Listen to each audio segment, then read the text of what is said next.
നീതു, നമുക്കേ ഗുരുവായൂർ പോയാലോ? ഇപ്പോ 8:10 ട്രെയിൻ ഉണ്ട്. ഇട്ടാലോ? നമ്മളിട്ട് മാത്രം. പേടിയുണ്ടോ? ഇല്ല, ഇരിക്കാൻ സമയമില്ല. ഇപ്പൊ തന്നെ 7 മണി കഴിഞ്ഞില്ലേ? ആക്കെ നമുക്ക് വാന്നേ സെറ്റാക്കാം. പിന്നെന്താ? ഓക്കെ, നമുക്ക് പോവാം. അങ്ങനെ അതെ, നമ്മൾ ഇൻട്രോയിൽ പറഞ്ഞ പോലെ നമ്മളിത് ഗുരുവായൂർ പോകാൻ വേണ്ടിയിട്ട് ശാസ്താംകോട്ട റെയിൽവേ സ്റ്റേഷൻ എത്തിയിരിക്കുകയാണ്. 8:05 നമ്മളൊരു 7:50 കഴിഞ്ഞപ്പോഴത്തേക്കും അവിടെ സ്റ്റേഷനിൽ വന്നിട്ടുണ്ടായിരുന്നു. ഞങ്ങൾക്ക് 2 പേർക്കും കൂടെ 150 രൂപയായിരുന്നു കേട്ടോ ടിക്കറ്റ് ഉണ്ടായിരുന്നത്. അങ്ങനെ അതേ നമ്മൾ ട്രെയിനിൽ കയറി. വലിയ തിരക്കൊന്നും ഉണ്ടായിരുന്നില്ല. അങ്ങനെ അതേ നമുക്ക് ഒരു കരുനാഗപ്പള്ളി ആയപ്പോഴേക്കും നമുക്ക് വിൻഡോ സീറ്റ് കിട്ടിയിട്ടുണ്ടായിരുന്നു. വലിയ തിരക്കില്ലാത്തതുകൊണ്ട് തന്നെ നമുക്ക് നല്ല സമാധാനമായിരുന്നു കേട്ടോ ട്രെയിനിൽ ഇരിക്കാൻ വേണ്ടിയിട്ട്. ഞങ്ങളുടെ ബോഗിയിൽ പോലീസും കൂടെ ഉണ്ടായിരുന്നു. അപ്പം നമ്മുടെ യാത്ര ഭയങ്കര സേഫ്റ്റി ആയിരുന്നേ. അങ്ങനെ ശാസ്താംകോട്ട മുതൽ എറണാകുളം വരെയുള്ള യാത്ര ഭയങ്കര രസമായിരുന്നു. നല്ല മഴയായിരുന്നു കേട്ടോ. എറണാകുളത്തൊക്കെ നല്ല മഴയായിരുന്നു. എറണാകുളത്ത് എത്തിയപ്പോഴത്തേക്കും നമ്മുടെ പോലീസ് വണ്ടിയിൽ ഇറങ്ങിയിട്ടുണ്ടായിരുന്നേ. അതിനുശേഷം അവിടെ കുറേ നാടകീയ രംഗങ്ങളായിരുന്നു നമുക്ക് കാണേണ്ടി വന്നിട്ടുണ്ടായിരുന്നത്. അങ്ങനെ പോലീസ് ഇറങ്ങിയ തൊട്ടുപുറവിന് തമിഴ് സംസാരിക്കുന്ന ഒരാൾ കയറിയിട്ടുണ്ടെന്ന്. ഒറ്റ നോട്ടം നമുക്ക് വലിയ പ്രശ്നം തോന്നത്തില്ല. പക്ഷേ അയാൾ മദ്യപിച്ചിട്ട് എന്തോ ഉണ്ടായിരുന്നു. ഒരു ഭ്രാന്തനെ പോലെ അവിടെ നിന്ന് എന്തൊക്കെയോ ഇയാൾ സംസാരിക്കുന്നുണ്ടായിരുന്നു. അവിടെ നിന്ന് ഒരു പെൺകുട്ടിയെടുത്ത് ഭയങ്കര മോശമായിട്ടൊക്കെ പെരുമാറുന്നുണ്ടായിരുന്നു. അത് ചോദ്യം ചെയ്ത് ഒരു മധ്യവയസ്കനെ ഇയാൾ അടിക്കാനൊക്കെ പോയിട്ടുണ്ടായിരുന്നേ. അങ്ങനെ അവിടുത്തെ നമ്മൾ ട്രെയിനിലുണ്ടായിരുന്നവരൊക്കെ കൂടെ ഇടപെടാൻ വേണ്ടി എണീറ്റപ്പോഴത്തേക്കും ഇവൻ ആ ട്രെയിനിൽ നിന്ന് ഇറങ്ങി ഓടുകയാണ് ചെയ്തിട്ടുണ്ടായിരുന്നത്. അങ്ങനെ അത് തൃശ്ശൂരെത്തിയപ്പോഴത്തേക്ക് അത്യാവശ്യം കുറച്ച് പേരൊക്കെ ഇറക്കിയിട്ടുണ്ടായിരുന്നേ.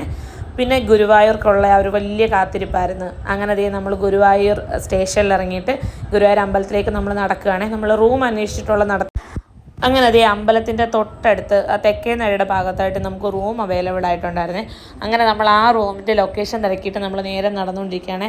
പക്ഷേ ഇതിപ്പോൾ രാത്രിയിലാണെങ്കിലും പകൽ പോലെ തിരക്കായിരുന്നു കേട്ടോ. റോഡിലെല്ലാം ഭയങ്കര വെട്ടവും വെളിച്ചവും ഒക്കെ ആയിരുന്നു.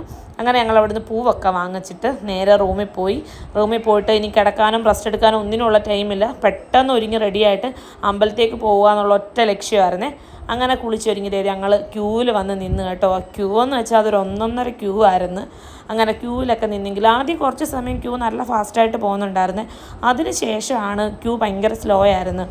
ഞങ്ങൾ തൊഴുതിട്ടിറങ്ങി. അപ്പോഴും വലിയ ക്യൂ തന്നെ നിൽക്കുക കേട്ടോ. പക്ഷേ അത്രയും രാവിലെ നമ്മൾ ക്യൂ നിന്നതുകൊണ്ട് തന്നെ വലിയ ചൂട് നമുക്ക് അനുഭവപ്പെട്ടില്ല. പക്ഷേ ഇപ്പം നല്ല ചൂടുണ്ടായിരുന്നേ. നമുക്ക് ഇത്രയും രാവിലെ മുതൽ നമ്മൾ ക്യൂ നിൽക്കാൻ പോകുന്നവരെ കുറച്ച് വെള്ളം എന്തെങ്കിലും കരുതിയിരിക്കുന്നത് നന്നായിരിക്കും കേട്ടോ. നമുക്കൊരു 8 മണിക്ക് ശേഷം മാത്രമേ അവിടെ നിന്ന് വെള്ളം നമുക്ക് സപ്ലൈ ചെയ്യുന്നതായിട്ട് നമ്മൾ കണ്ടുള്ളൂ. അതിന് നേരത്തെ ഉണ്ടായിരുന്നിട്ടുണ്ടോ എന്ന് അറിയത്തില്ല.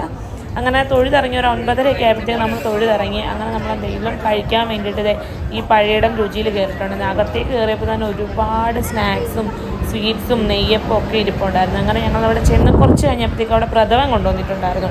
അങ്ങനെ ഞങ്ങൾ 2 പ്രഥമൻ വാങ്ങിച്ചിട്ടുണ്ടായിരുന്നു. അതിനുശേഷം ഞങ്ങളതേ തിരിച്ച് ട്രെയിനിൽ കയറിയിരിക്കുകയാണ്. അങ്ങനെ എറണാകുളം എത്തിയപ്പോഴേക്കും കുറേ ജെൻസ് കയറിയിട്ടുണ്ടായിരുന്നേ. അതിൽ 1-2 പേര്, ഒരാൾക്കൊക്കെ നമ്മുടെ അച്ഛൻ്റെയോ അപ്പൂപ്പൻ്റെയോ ഒക്കെ പ്രായം കാണും. അത്രയും പ്രായമുള്ള ഒരാളും പിന്നെ 1-2 അല്ലാതെ കുറച്ച് ചെറുപ്പക്കാരായിട്ടുള്ള കുറച്ച് പേരും കൂടെ 2-3 പേരും കൂടെ നമ്മളിങ്ങനെ രൂക്ഷമായി നോക്കിക്കൊണ്ടിരിക്കുന്നുണ്ടായിരുന്നു. അപ്പോൾ ഈ നോട്ടം നമുക്ക് അൺകംഫർട്ടബിളായി തോന്നിയപ്പോഴത്തേക്കും നമ്മൾ പെട്ടെന്ന് വീഡിയോ എടുത്തിട്ട് എന്താ കുഴപ്പം അങ്ങനെ നമ്മൾ ചോദിച്ചപ്പോഴേക്കും അവർ പെട്ടെന്ന് തന്നെ അവരുടെ ആറ്റിറ്റ്യൂഡ് തന്നെ മാറ്റി കേട്ടോ.